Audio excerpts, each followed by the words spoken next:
first of all, I want to nerd out with you about Doug Jones. I've been watching his films for years. On set, the prosthetics, how did it look? How did the eyes work? How were you actually moving the gills? Can you talk just briefly on how you set that up? For sure. I mean, we took 3 years to create and design the suit. It's all physical.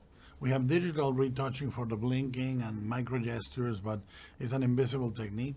What we did is we had mechanized the gills, and all the servos are in the back, in the little structure in the back, and they really move. And the eyes are almost jewel-like. It takes weeks to create because you layer them, and you sculpt them, you layer them in acrylic, but you paint every layer.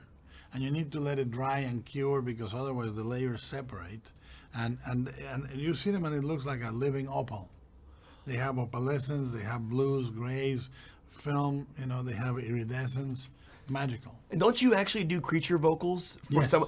I sat through the credits. I was like listening to the music, and I'm like, wait, Del Toro's name came up on creature vocals. Yeah. Do you go into a studio and just do the vocals yourself? Yes. What sounds did you make? I did all the creature breathing, all the agony, all the creature. That's you in the movie? Yeah. And then the sound designer did all the chirpy stuff, and then I go and do little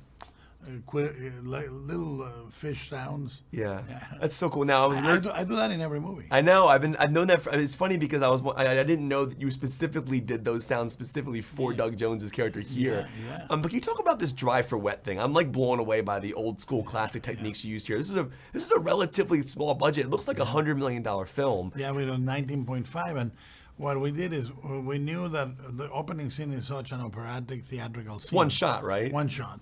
And we needed to make you feel you were underwater. So what we use is a very old theatrical technique called dry for wet.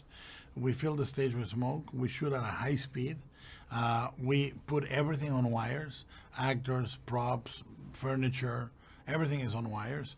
And then you shoot it with fans, hitting the clothes and the fabric, so it moves like it's underwater, and it looks like it's underwater. And then the actors pantomime that they're underwater, and you add bubbles digitally at the very end. Yeah. It's amazing. Now, one thing I love about this film is that green and teal play a leading character in this movie. Shannon's candy is green, the soap's green, the walls are the green. pie. The key lime pie, the refrigerator shot, his car is teal. Can you talk about what green meant for you as a character? Because it plays a leading character just like the cinematography does in the score. Well, the idea is green is the future. And this is a time, 1962, where America is obsessed with the future, and in comes this creature that is an elemental god. It's not an animal.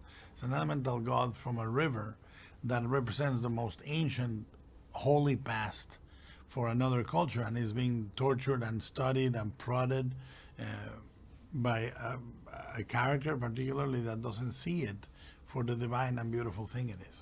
Now, I could possibly have missed one or two of these, but the only wipe I saw in the film of an edit was when Stahlberg goes to grab those, and you wipe to him. Can you talk about was that the only wipe you used in the movie, and why was it? Why did you want to use a wipe there? I thought it was a really cool technique, but I was like, that's really cool. Well, what I wanted was he grabs a cigarette and lowers his hand, and the wipe goes with his hand, and it's nice because it's an old movie technique that a lot of people don't use anymore. Yeah. But I thought it was really, really. The movie it's tried to be shot like a musical, but it's also tried to be shot like a classical movie.